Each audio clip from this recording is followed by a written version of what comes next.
సిరిసిల్ల జిల్లాలో food poison కలకలం రేపింది. పానీపూరి తినడంతో చిన్నారులు అస్వస్థతకు గురయ్యారు. ఆసుపత్రిలో 10 మందికి పైగా చిన్నారులు చేరారు. కేసీఆర్ నగర్ కాలనీలో ఘటన చోటు చేసుకుంది. కడుపు నొప్పి, వాంతులు, విరేచనాలతో చిన్నారులు బాధపడుతున్నారు. వైద్యుల పర్యవేక్షణలో చిన్నారులకు చికిత్స కొనసాగుతోంది. పానీపూరి కారణమా, ఇతర కారణాలున్నాయా అన్న దానిపైన పోలీసులు విచారణ చేపట్టారు. తల్లిదండ్రులు, కాలనీ వాసులు ఆందోళన చెందుతున్నారు. Pediatric ward 12 cases with loose stools, vomitings, pain abdomen and fever with the history of eating outside food.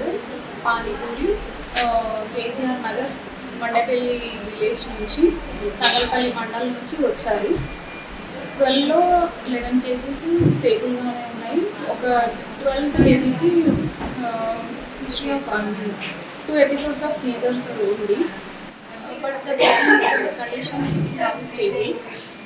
12 cases వాళ్ళకి required treatment వెళ్తుంది and necessary investigations కూడా సెట్ చేసాము.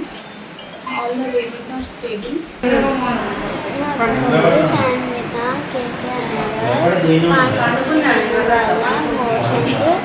కడుపు నొప్పి ఇట్లా అయింది, జ్వరము.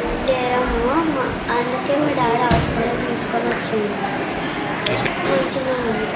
కేసీఆర్ నివాసిని. మా అబ్బాయి నిన్న ఈవినింగ్ గప్చుప్ పానీపూరి తిన్నాడు. ఈరోజు మార్నింగ్ నుంచి స్టమక్ పెయిన్, వామిటింగ్స్ లాంటివి చేసుకుంటే బాగా ఫీవర్ వచ్చింది. ఇప్పుడు నైట్ హాస్పిటల్ తీసుకొచ్చాక పిలిచి కూడా వచ్చిందండి. ఇప్పుడు హాస్పిటల్లో జాయిన్ చేశాక ట్రీట్మెంట్ నడుస్తుంది. బ్లడ్ రిపోర్ట్ తీసుకున్నారు. రేపు మార్నింగ్ ఫర్దర్గా డాక్టర్ ట్రీట్మెంట్ చేస్తూ ఉంటారు. కొంచెం భయం ఉందండి, కొంచెం చూడండి. మేము అక్కడ నిన్న సాయంత్రం పానీపూరి తినబెట్టినాం. మరి దానివల్ల అయిందా దేనివల్ల అయిందో తెలియదు. కానీ మా పిల్లల ముగ్గురికి మేము పానీపూరి తినబెట్టినాక వాడు ఒక్కడు తినలేడు. మా చిన్న బాబు, 4 పిల్లలు అయితే ఒక బాబు తినలేదు. వాడు మంచిగా ఉన్నాడు. వీళ్ళు ముగ్గురు మాత్రం కంపల్సరీగా మోషన్స్ జరుగుతుంది. నిన్నటి సంధి ఎర్లీ మార్నింగ్ 5:30 నుంచి స్టార్ట్ అయిందంటే ఇప్పటికైతే ముగ్గురు సీరియస్గానే ఉన్నారు, చిల్లు ఫీవర్తో ఉన్నారు. కానీ మాకు అర్థమైతే పానీపూరి వలన మరి లేదంటే వాటర్ 2 days రాలేదు. మరి కొన్ని మినరల్ వాటర్ వలన అది కూడా తెలియదు. బట్ మేము అనుకుంటున్నాం డిసిజన్ తెలియాలి. ఎందుకంటే పిల్లలు ఇంతమంది, ఒకరు కాదు ఇద్దరు కాదు, 20 మెంబర్స్ వచ్చినాం ఇక్కడికి. ప్రైవేట్లో కూడా 10 మెంబర్స్ వేయరు. డాక్టర్లు ఏమన్నారు, రేపు సాయంత్రం ఇస్తారు రిపోర్ట్ వచ్చిన